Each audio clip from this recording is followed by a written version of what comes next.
John ബ്രിട്ട സംസാരിക്കുന്നു parliament മുന്നിൽ. 7 high speed railway കോറിഡോറാണ് പ്രഖ്യാപിച്ചിരിക്കുന്നത്. യഥാർത്ഥത്തിൽ ഇന്ത്യയിലെ സംസ്ഥാനങ്ങളുടെ പട്ടിക എടുക്കുമ്പോൾ എത്രയോ കാലമായിട്ട് ഒരു അർദ്ധവേഗ കോറിഡോറിന് വേണ്ടി അല്ലെങ്കിൽ ഒരു ഹൈസ്പീഡ് കോറിഡോറിന് വേണ്ടി വാദിക്കുന്ന ഒരു സംസ്ഥാനമാണ് കേരളം. ഇത് സംബന്ധിച്ചുള്ള പദ്ധതികളുമായി കേരളം മുമ്പോട്ട് പോയപ്പോൾ അതിന് വിഘാതം സൃഷ്ടിക്കുകയാണ് കേന്ദ്ര സർക്കാർ ചെയ്തത്. അതിനിടയിൽ ശ്രീ ഇ ശ്രീധരൻ പ്രത്യക്ഷപ്പെട്ട് ഒരു ഹൈസ്പീഡ് കോറിഡോറിന് ഗവൺമെൻറ് അനുമതി നൽകിയെന്ന് പറഞ്ഞ് വലിയ വീരവാദങ്ങൾ മുഴക്കിയുണ്ടായി.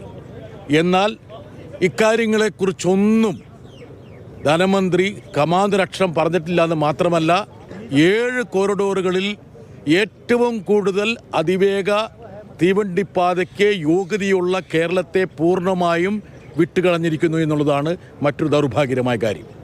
ഈ ബജറ്റിനോടൊപ്പം അവതരിപ്പിച്ചിരിക്കുന്ന ഫിനാൻസ് കമ്മീഷൻ്റെ 16ാം ഫിനാൻസ് കമ്മീഷൻ്റെ റിപ്പോർട്ടും വളരെയധികം നിരാശാജനകമാണ്. എന്താ കാരണം എന്ന് വെച്ചാൽ എല്ലാ സംസ്ഥാനങ്ങളും BJP ഭരിക്കുന്ന സംസ്ഥാനങ്ങൾ പോലും ആവശ്യപ്പെട്ടു ഈ പറയുന്ന സംസ്ഥാനങ്ങൾക്ക് നൽകുന്ന വിഹിതത്തിൻ്റെ ശതമാനം 41 നിന്ന് 50% ആക്കണം. അതായത് 75% ചെലവുകൾ വഹിക്കുന്ന സംസ്ഥാനങ്ങളാണ്. പക്ഷേ ആ 41 എന്നുള്ളത് 41 തന്നെ ക്ലിപ്തപ്പെടുത്തിയിരിക്കുന്നു. മറ്റൊരു കാര്യം, 6 ലക്ഷം 7 ലക്ഷം കോടിയോളം ഡ്യൂട്ടിയും സർചാർജുമായിട്ട് പിരിച്ചെടുത്ത് യഥാർത്ഥത്തിൽ ധനകാര്യ കമ്മീഷൻ്റെ ഈ വിഭജനത്തെ തന്നെ അസ്ഥിരപ്പെടുത്തുന്ന, അതല്ലെങ്കിൽ അതിനെ ദുർബലപ്പെടുത്തുന്ന സമീപനം അവസാനിപ്പിക്കണമെന്നുള്ള ഒരാവശ്യമുണ്ടായിരുന്നു. ഇത് വിതരണം ചെയ്യുന്ന വിഭവത്തിലേക്ക് മേർജ് ചെയ്യണമെന്നുള്ള ആ ആവശ്യവും നിരാകരിക്കപ്പെട്ടിരിക്കുകയാണ്. ഇപ്പോൾ നാളികേരത്തെക്കുറിച്ച്, തേങ്ങയെക്കുറിച്ചൊക്കെയാണ് പറഞ്ഞിരിക്കുന്നത്. പണ്ട് റബ്ബർ ബോർഡ് ഉണ്ടാക്കിയിട്ട് കേരളത്തിൻ്റെ റബ്ബർ കൃഷി മറ്റ് സംസ്ഥാനങ്ങളിലേക്ക് കൊണ്ടുപോവുകയാണ് ചെയ്തത്. യഥാർത്ഥത്തിൽ ഈ നാളികേരം കൊണ്ട്, ഈ തേങ്ങ കൊണ്ട് എന്താണ് ഉദ്ദേശിക്കുന്നതെന്ന് നമുക്കറിയില്ല.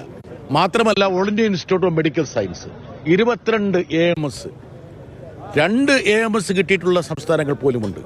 എത്രയോ കാലമായിട്ട് പാർലമെന്റിന്റെ തലത്തിൽ പോലും ആരോഗ്യമന്ത്രി എത്രയോ തവണ ഉടനെ ഉണ്ടാവും എന്ന് പറഞ്ഞു.